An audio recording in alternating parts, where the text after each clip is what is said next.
Évangile de Jésus-Christ selon saint Jean. En ce temps-là, Jésus disait à ses disciples : « J'ai encore beaucoup de choses à vous dire, mais pour l'instant, vous ne pouvez pas les porter. Quand il viendra, lui, l'Esprit de vérité, il vous conduira dans la vérité tout entière. En effet, ce qu'il dira ne viendra pas de lui-même, mais ce qu'il aura entendu, il le dira, et ce qui va venir, il vous le fera connaître. Lui me glorifiera, car il recevra ce qui vient de moi pour vous le faire connaître.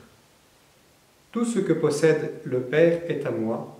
Voilà pourquoi je vous ai dit, l'Esprit reçoit ce qui vient de moi pour vous le faire connaître. » J'ai encore beaucoup de choses à vous dire, dit Jésus dans l'évangile d'aujourd'hui. Chers amis, l'amour de Dieu est si grand qu'il n'aura jamais fini de nous le dire.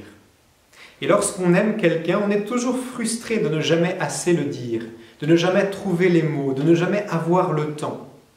Eh bien, avec le Seigneur, c'est pareil. Sa soif de nous dire son amour est si grande que le seul moyen qu'il a trouvé pour y répondre, eh bien, c'est de venir demeurer dans notre cœur. C'est de nous envoyer l'Esprit Saint. C'est la raison pour laquelle, dans l'évangile d'aujourd'hui, Jésus nous parle de cet Esprit qui va venir. L'Esprit Saint, c'est l'amour du Père et du Fils qui habite dans notre cœur. Oui, dans quelques jours, nous allons fêter la Pentecôte. Mais est-ce que notre cœur est prêt à recevoir le Seigneur et à entendre ce qu'il a à nous dire? Jésus le dit dans l'évangile. J'ai beaucoup de choses à vous dire, mais vous n'êtes pas encore prêts. Notre cœur a besoin de se préparer. Nous sommes comme les épouses de l'évangile, les vierges de l'évangile qui attendent la venue de l'époux. Et l'époux est en train d'arriver, mais est-ce qu'il va nous trouver éveillés? Dans quelques jours, nous aurons cette grâce de recevoir l'Esprit Saint, cette fortification de l'Esprit Saint au jour de la Pentecôte. Et je l'espère de tout cœur, d'ici là même, la communion réelle.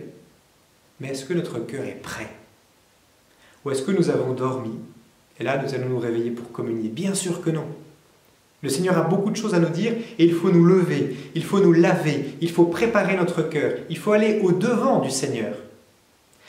Nous avons cette grâce immense, chers amis, d'avoir nos églises qui sont ouvertes, d'avoir de très longues plages d'adoration et de confession chaque jour.